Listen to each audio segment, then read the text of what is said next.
이재명 후보님 1555 이렇게 네. 그러니까 MB 747 이후에 15년 만에 외형적인 그 성장 목표를 제시하셨어요. 네. 참으로 제가 의외였습니다. 근데 말씀하신 걸 보니까 수출 1조 달러 되려면 매년 네. 9.2%씩 성장해야 되고 7.8%입니다. 그다음에 국민소득 5만 달러 되려면 7.4% 성장을 해야 됐는데 이건 MB 때보다 더 허황된 게 아닌가.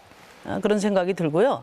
그다음에 재벌 총수들 만나서 불공정을 시정할 방법 없다. 결국 파이 키워서 해결하는 방법밖에 없다 이렇게 말씀을 하셨는데 이거는 이제 우리 대한민국을 가장 불평등한 국가로 만든 전형적인 낙수 경제론 아닌가 그렇게 생각합니다. 지금 우리가 대한민국이 해야 될 게 지금 이런 극단적인 불평등 해결하고 자살률, 빈곤율 이런 거 해결해야 될 때 아닌가 그렇게 저는 되묻고 싶고요. 제가 그 얼마 전에 포항 다녀왔는데 포스코 다녀왔는데 작년에 7조 순이익을 벌었더라고요. 그런데 하청 노동자들이 이 40% 정규직의 40%밖에 못 받고 있어요. 바로 지금 이런 문제 해결을 해야 될 때가 아닌가 이렇게 생각이 됩니다. 그래서 저는 우리 이재명 후보께서 유능한 경제 대통령을 표방하시는데 이렇게 성장만 외치는 MB 아바타 경제 가지고 미래를 열 수 있나 이런 질문을 드립니다. 우리 심상정 후보께서 제가 가지고 있는 계획이나 정책에 대해서 좀 자세히 안 보신 것 같아서 매우 안타깝다는 생각 먼저 합니다. 일단 윤석열 후보님, 저도 그 점에 대해서 한번 여쭤보고 싶은데 저는 우리 심상정 후보 말씀처럼 우리는 경제의 성장을 해나가야 된다. 이미 있는 걸 뺏을 수는 없는 것이기 때문에 그렇죠. 성장하는 파이를 제대로 기회와 결과를 나누는 게 이게 중요하다고 보고 성장을 회복하는 게 저는 제일 중요한 과제라고 생각하는데 그 중에 하나가 각 부문의 공정성을 회복하는 겁니다. 정규직과 비정규직, 예를 들면 기업과 노동 또는 뭐 중앙과 지방, 남과 여 이런 여러 요소들의 불평등이 너무 많기 때문에 비효율을 지금 초래하고 있다. 그래서 이걸 고치면서 성장의 계기를 만들자는 게 제가 말씀드리는 공정성장이라는 겁니다.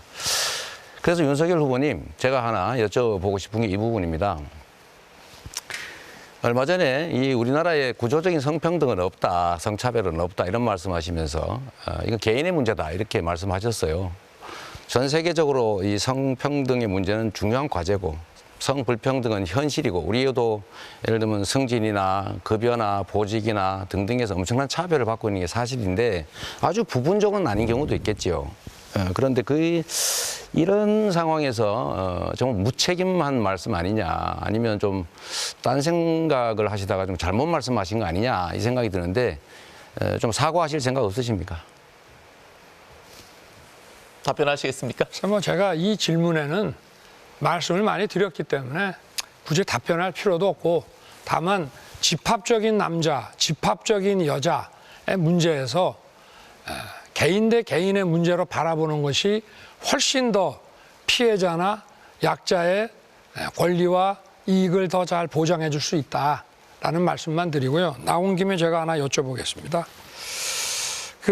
우리 이재명 후보께서는 지금 1930년대 미국 루스벨트 대통령의 뉴딜 정책을 본인이 집권했을 때 경제 정책의 모델로 제시를 하셨는데 결국은 국가가 주도해서 많은 재정을 쓰면서 어떤 강력한 그 경제 부흥책을 쓰겠다는 말씀인데 그 당시 루스벨트의 뉴딜 정책 쓰던 당시에는 금융공황으로 인해 가지고 유효 수요가 부족했기 때문에 그 정책이 먹혔을지 몰라도 지금 4차 산업혁명의 이 시대에 이런 식의 정부가 나서서 하는 이 투자는 오히려 민간의 구축 효과로서 민간 투자를 위축시키기 때문에 일반적인 우리 경제 전문가나 학자들은 이 주장이 말이 안 되고 실현성이 없다라고 얘기를 하는데 뭐 계속 이렇게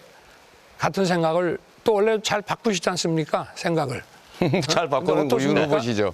네, 안녕하십니까. 김현우입니다. 더 많은 뉴스와 라이브 이벤트를 보고 싶으시면 화면 오른쪽을 눌러서 구독해 보시길 바라겠습니다. 또 저희 SBS 앱을 다운로드 하시면 속보 알림도 받아보실 수 있습니다. 항상 저희 SBS 뉴스를 시청해 주셔서 대단히 고맙습니다.